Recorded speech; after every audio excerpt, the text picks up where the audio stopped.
Ассалаумағалейкум, баршаңызға видео бастаудан бұрын арнаға тіркелуді ұмытпаңыздар, өйткені сіздердің арнаға тіркеліп бөліскендеріңіз біз үшін үлкен қолдау. Екі партияның ақш конгрессмендері Сенат пен өкілдер палатасында мәжбүрлі түрде орган жинауды тоқтату туралы заңды жариялады. Қытай коммунистік партиясының ар-ождан тұтқындарынан органдар жинауына жол бермеуге арналған.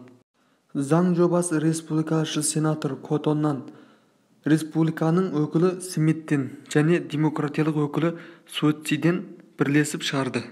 Сенатор Котон өз мәлімдемесінде өсіп келе жатқан айғақтар жиынтығы Қытайда саяси тұтқындар мен діни және этникалық азшылықтар мүшелерінен органдарды мәжбүрлі түрде жинап алғанын және жинап жатқанын көрсетеді. Заң жобасы органды мәжбүрлеп жинауға қатысуды анықтайды және жазалайды.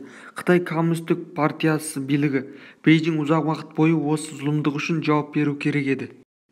Конгрессмен Смит өз мәлімдемесінде органдарды мәжбүрлі түрде жинау бұл жаһандық маңызы бар жауыздық, адамгершілікке жат және жексұрын әрекет. Өйткені адам саудасының трансұлттық топтары, террористік ұйымдар, пайда күнемдер және тіпті үкімет, әсіресе Қытай коммунистік партия жазықсыз адамдарды өлтіреді және пайда табу үшін ағзаларын сатады.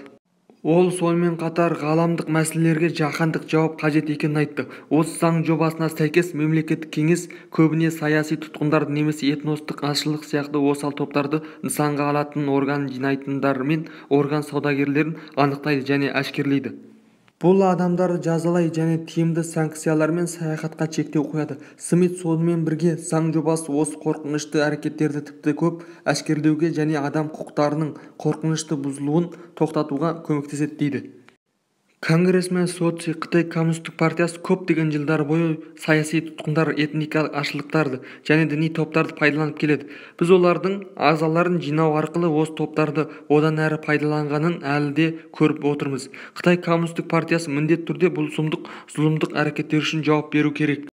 Өйткені мәжбүрлі түрде ағзаларды жинауға біздің әлемде орын жоқ. Мәжбүрлеп жинауды тоқтату туралы заң ақш мемлекеттік кеңестен шет елдердегі ағзаларды мәжбүрлеп жинау мәселесі бойынша жыл сайынғы мәлімдеме беруін талап етеді. Мәлімдемеде ағзаларды мәжбүрлеп жинауға жауапты шетелдік лауазымды адамдар мен ұйымдар анықталу керек. Осы заң жобасына сәйкес ағзаларды мәжбүрлеп жинауды жүзеге асыратын немесе басқа жолмен қолдайтын шетелдік лауазымды адамдар мен ұйымдарға санкциялар салынады. Сонымен қатар заң жобасында ағзалар трансплантациясы бойынша хирургиялық жабдықты мәжбүрлі түрде ағзалар жинауға жауапты мекемелерге экспорттауға тыйым салыну керек. Және ақш үкіметі заңсыз ағзалар сатып алушылардың паспорттарын қабылдамауға немесе қайтарып алуға құқылы.